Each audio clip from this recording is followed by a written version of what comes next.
If you've been on Twitter in the last 12 months, then you will have seen Sophie Rain, a 20-year-old who claims to have made over $40 million a year. But did she buy her way to the top of OnlyFans? My name is Liam Turnbull, CEO here at TDM, and in the last 5 years, we've grown over 100 creators to the top 0.1%. And today, we're going to take a look at Sophie and see really how well she's done. Now, when I first came across Sophie Rain and her overwhelming success, her crazy reported earnings, it took me back a little bit. She's pretty hot, but nothing crazy. She's got a pretty good body, but again, nothing crazy. There's nothing shocking about her physique, the way that she looks. There's nothing sort of stand out. You know, she's not trans, she's not 7 foot, she's not a dwarf. There's nothing wild about her. And the content that she produces is pretty typical as well. So how has she had such success? Well, a small and short answer to that visually is that she has a very unique balance of being someone who is very hot, but still very sort of innocent looking, and I think that's why she's played into this virgin card, because she absolutely looks like she could be a slut at 10 a.m. and be at a family lunch for midday, right? But really, that's not the reason why she's successful. The reason why she's successful is because early on in her growth, her team, her agency, whoever's behind it,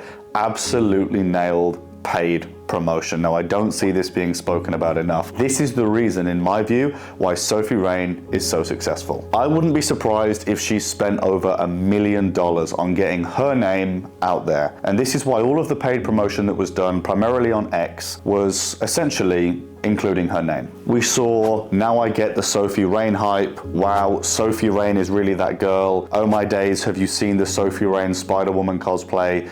We would always come back to her full name. Now, if you do this a few times over, nothing crazy is gonna happen, but when you start to pump, multiple 5 figures a week into promo and constantly reminding people of her full name, quickly it becomes a household name, and most OnlyFans creators, agencies, subscribers, moms, dads, brothers, uncles start to know Sophie Rain, and they've probably seen the advert somewhere on socials. Now, the thing is, when you've got such a household name, a lot of people tend to follow just because. But that all adds to the chance of that content going viral on platforms excluding TikTok, right? And we also get the benefit of lots of people tend to copy. When there's a household name producing content, we tend to find a lot of other creators doing the same thing, which kind of comes back to Sophie because it gives her the credit. But really where it's genius is the flow that it has elsewhere, because with all of that promo, what they did exceptionally well with Sophie and her team is funnel that traffic elsewhere, right? They recognized early on that the funnel is an essential part of this journey. And so early on, they had that traffic funneling everywhere else. And we found that a lot of the benefit initially on X from the promo and other places where they promoted quickly funneled into the other platforms that boosted from that growth as well.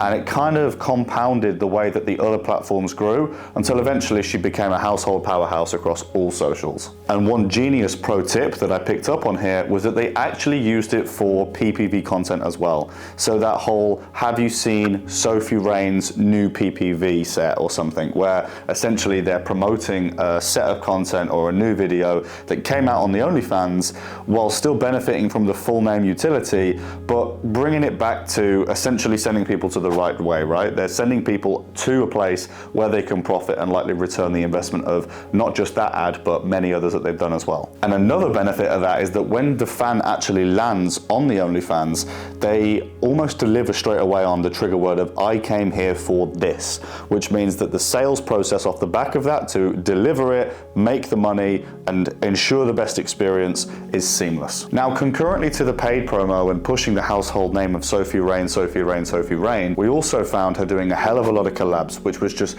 opening her up to a wider audience of people through those creators that she networked with. And because she had such a household name, it was actually quite easy for her to get a lot of big time collabs that really move the needle on the page. We see lots and lots of creators nowadays just doing collabs with basically whoever they can, but because she had such a viral name at that time, it was really easy to get big collabs that actually helped her really without any effort. And I think, to be honest, that's probably why she came back around to the whole Bop House thing and co-founded that, because it was an environment where she could control that very benefit and essentially become the epicenter of that happening on a whole host of different accounts. I'm gonna guess that she has a financial interest in those other creators and that house as a whole.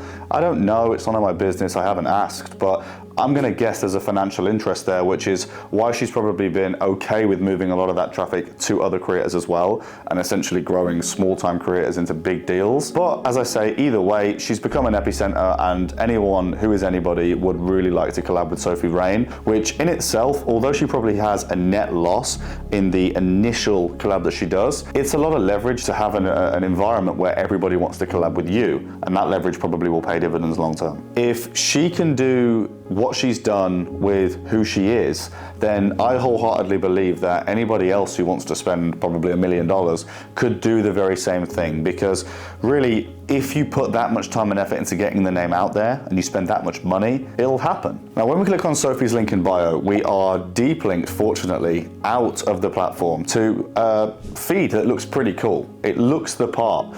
Now, conventionally, I would be moaning because it's super, super busy, and we know that the principle of minimum differentiation is ineffective when compared to Hick's law of simplicity drives action. And so conventionally, for most creators, I would be trying to streamline this, making that bucket as leak-proof as possible and just sending everybody to OnlyFans. But in her case, I actually think she benefits more from spreading the traffic around than she does from just sending everybody to OnlyFans. She's going to create more of a presence on all platforms, which is what's worked for her really well so far. I'm sure that she also makes a killing on things like Snapchat as well when she sends people there. But more importantly, I actually think that she's able to increase her total cart value, because when you do a lot of promo, not everybody's going to subscribe, but you want to make sure that you return every last possible drop that you could out of each person that's engaged with that promotion. They cost you per person, essentially.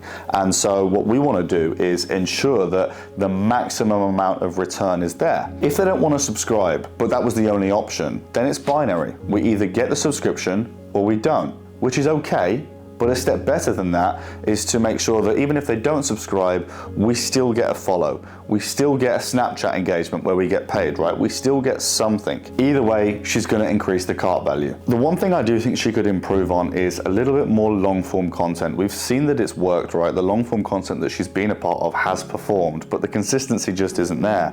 Now, I don't just think it's about her talking to the camera. I don't just think it's about doing some pods. I think it's about her actually getting out there and vlogging and showing more of her personality. She has that many views across the content that she does already because of the fact that she's such a household name, that if she was to give an environment for people to build this parasocial relationship with her where they really feel like they know her, I think it would translate to the LTV significantly, right? We've got pages here at TDM that have a slither of the social following she has, but actually make a serious margin on the revenue that she does. And the difference in that is that we just have sky high LTVs because the relationship that our creators have with their audience, it's going to be better than someone like Sophie's. Now, we need to take that with a pinch of salt because, of course, at scale, it becomes harder to do that, but I still think it can get better. The final thing I want to draw attention to is when we do actually click through to the OnlyFans, we're kind of met with two things that blow me away.